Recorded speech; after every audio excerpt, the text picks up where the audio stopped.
Bueno, chicos, ¿qué tal? Buenas tardes. Bueno, acá estamos preparándonos para entrar en un tema importante de la asignatura que va a dar el comienzo a todo lo que sería el análisis espectral que vamos a empezar a realizar en las siguientes clases.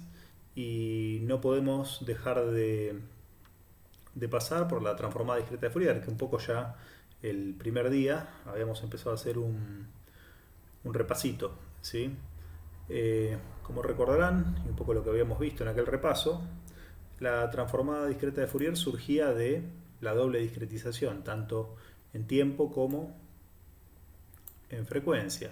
¿Sí? Producto de discretizar en tiempo, habíamos visto que teníamos un espectro periódico, y producto de discretizar en frecuencia, también teníamos que considerar que nuestra secuencia finita de n muestras también se repetía periódicamente, es decir, teníamos una doble periodización de alguna manera, ¿sí? Entonces, vamos a trabajar un poquito con la expresión de la DFT, sabiendo que existe también la DFT inversa, pero en principio en esta asignatura no va a ser como en ASIS, que tal vez le prestábamos un poco más de atención. En esta asignatura no le vamos a prestar mucha atención, dado que vamos a usar a la DFT como una herramienta de análisis, para entender un poco más o ganar alguna perspectiva sobre las señales en el tiempo.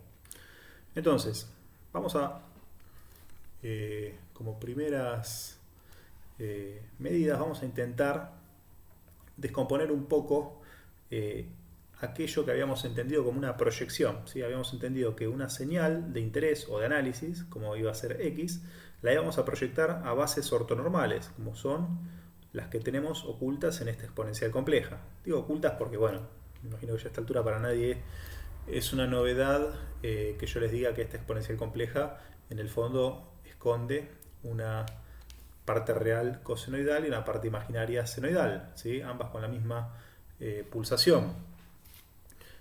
Sin embargo, conviene que ustedes tengan un poco de lo que se llama en la jerga los Twiddle factors, ¿sí? Los Twiddle factors, ¿sí? Sobre todo en la literatura que vamos a usar.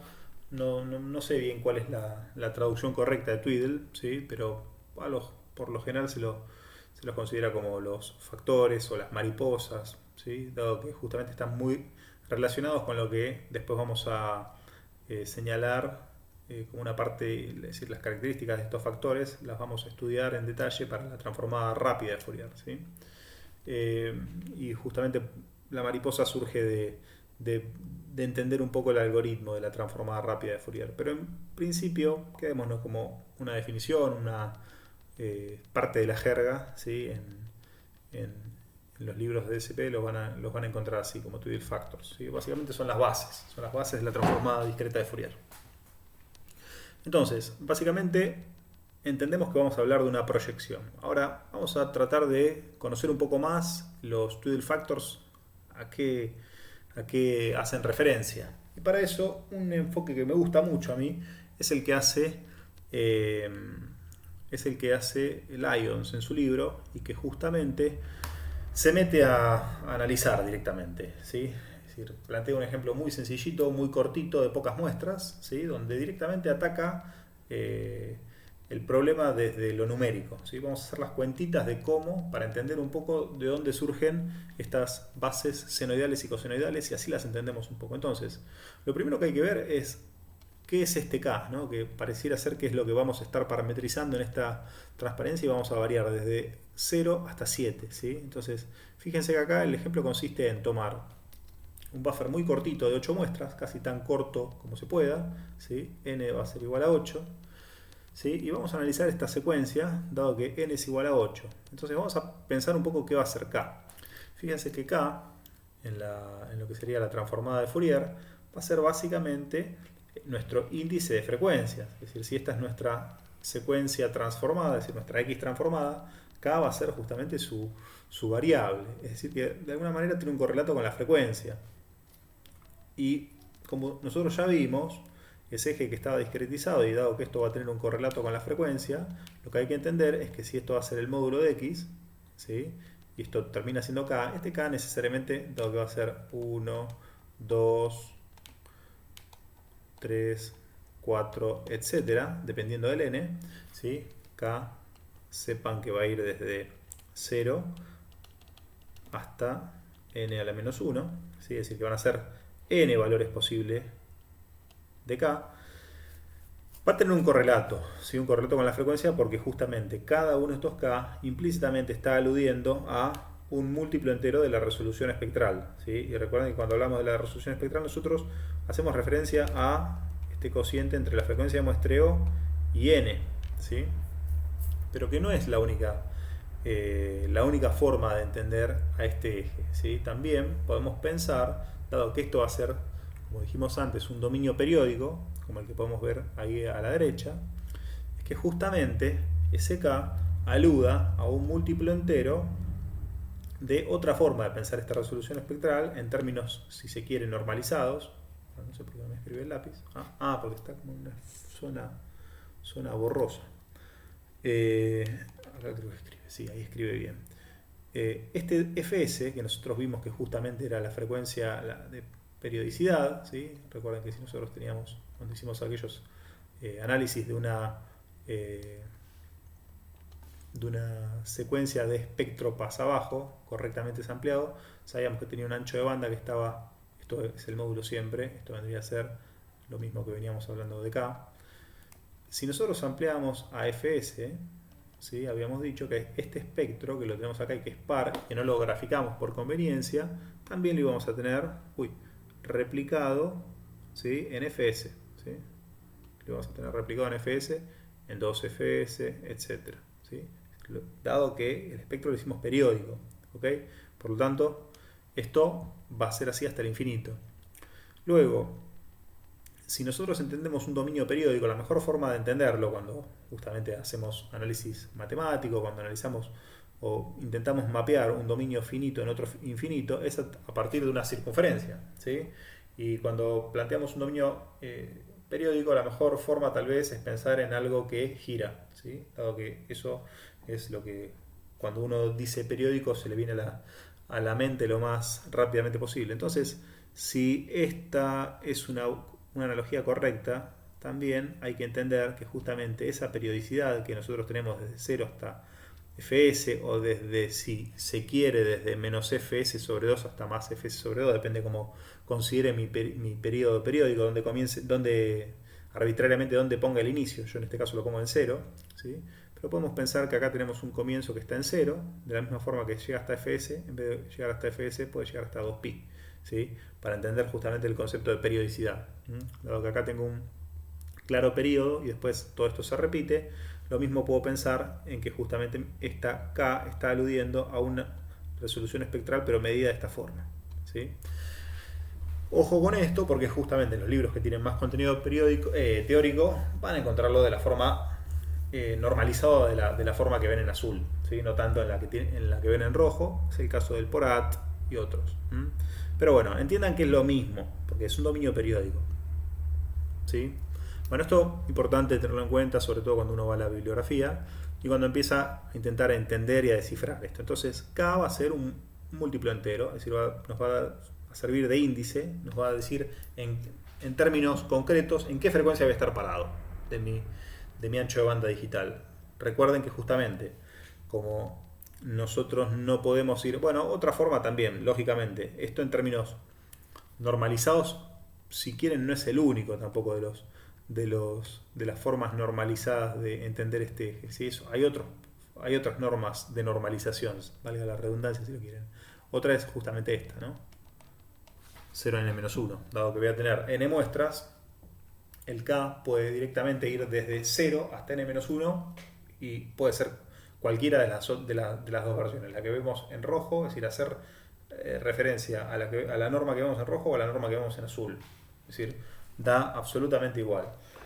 En cualquiera de los casos tenemos que saber que vamos a tener n valores, ¿sí? N valores que, dependiendo el contexto, nos va a servir más hablar de uno u otro. Si estamos en un contexto de laboratorio práctico, donde tenemos algo bien práctico en definitiva, tal vez nos conviene, entre comillas, desnormalizarlo, porque es otra norma de normalización. No estamos hablando ni siquiera, bueno, también, es decir, si seguimos hablando de algo estrictamente, digo, Hablo de otras normas de normalización, ¿por qué? Porque en el caso más estricto podríamos realmente normalizarlo y pensar, y esto tampoco es tan arbitrario que esto les puedo decir que en MATLAB lo normalizan de una forma y de otra. Yo les iba a poner acá en FS el 1, pero ni siquiera a veces se normaliza por FS. Hay veces que es más conveniente normalizarlo por Nyquist, ¿sí? Normalizarlo por Nyquist y acá poner el 2 directamente.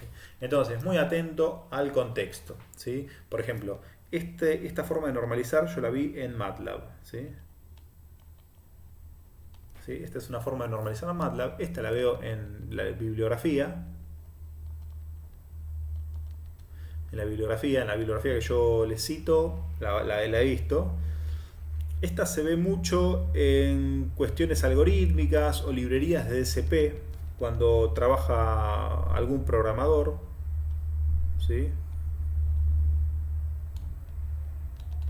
Un programador. Y esta tal vez yo se las comenté a ustedes y no sé, no tengo muy claro ahora dónde lo vi. Pero en distintos contextos se van a encontrar con distintas normas de normalización. Así que estar atentos a eso, saber que todas se refieren a lo mismo. En todas vamos a estar hablando de una forma diferente de denominar al dominio periódico, que va desde 0 hasta sampling, desde 0 hasta 2pi, desde 0 hasta n-1 muestras, desde 0 a 2, es decir, dependiendo del contexto donde lo vean, esto va a ser diferente. Así que mejor quedarse con las expresiones matemáticas y entender un poco el contexto, tener las expresiones matemáticas en la cabeza y entender el contexto. Entonces, en este caso, fíjense que K va a ser un número entero, no vamos a estar haciendo nunca mención a la frecuencia de muestreo, ni siquiera vamos a estar haciendo mención a radianes tampoco. Es decir, en este caso, que es posiblemente el del Lions,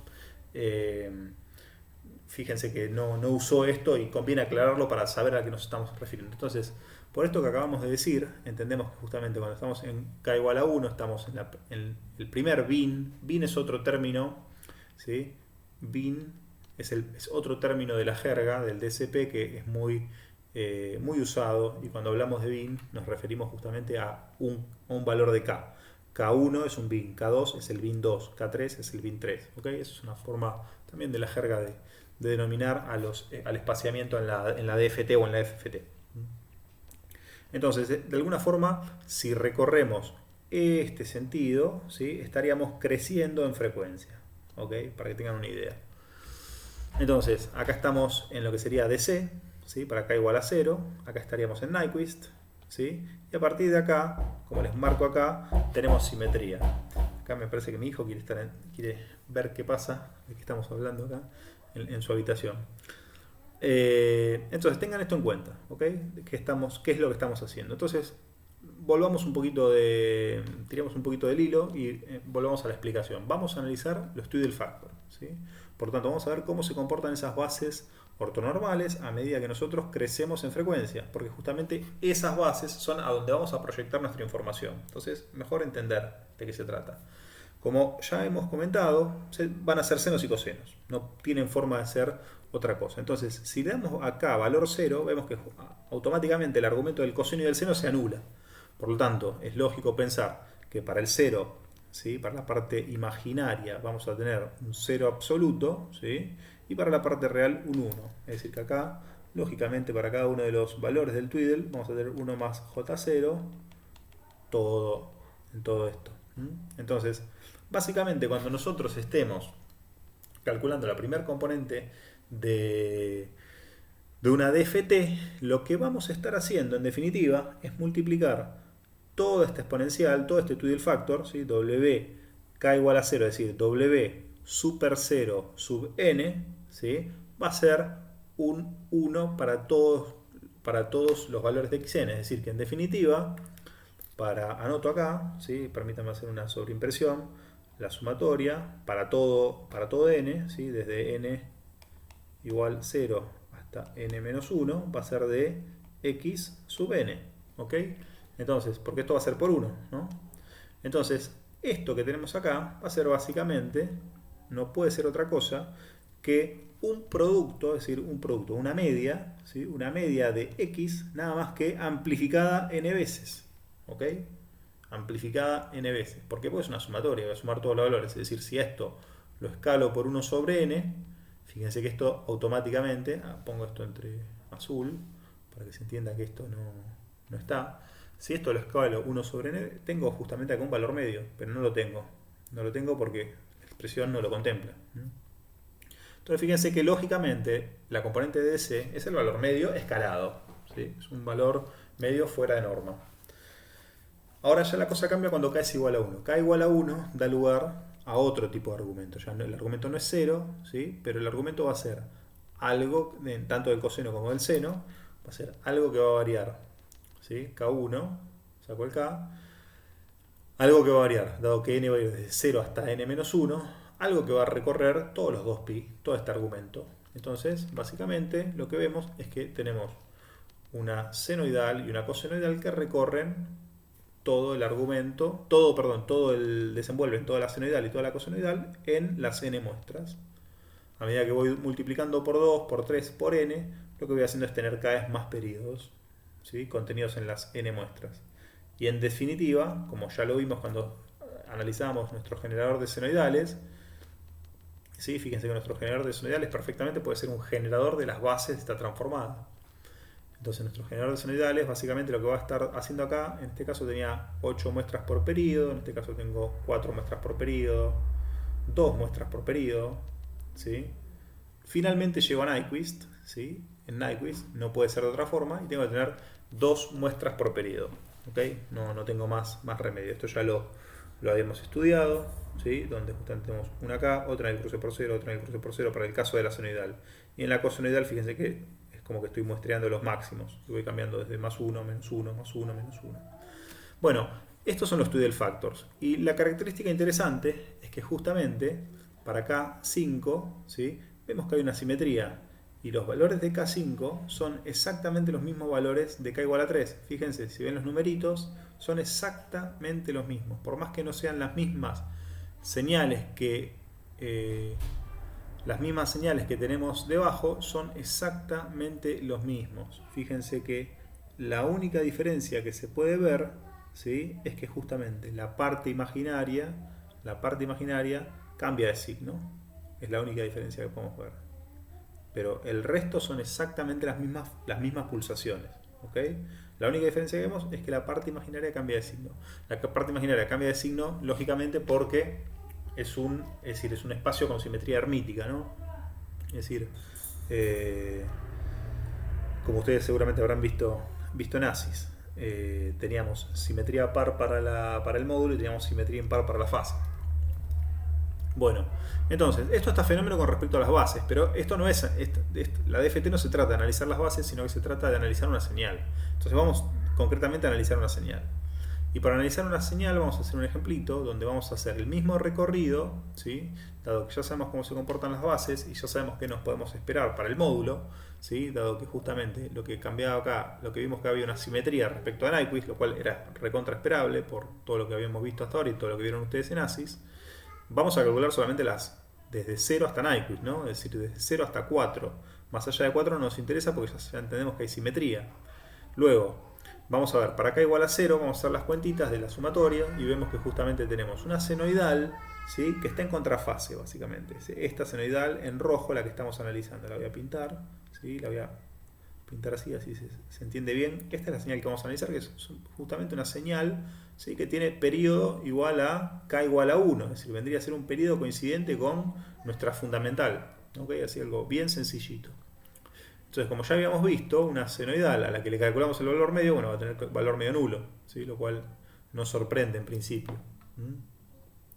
La primer componente, fíjense que cuando multipliquemos vamos a encontrar algo que no nos debería llamar mucho la atención, que no tenga parte real, dado que justamente con respecto al coseno, que es el que dictamina la parte real del Twiddle, no tiene proyección, porque justamente es ortogonal, mientras que con respecto a la senoidal tiene proyección perfecta y cambiada de signo, lo cual me dice que está en contrafase, que es un poco lo que podemos ver con este signo que tenemos acá.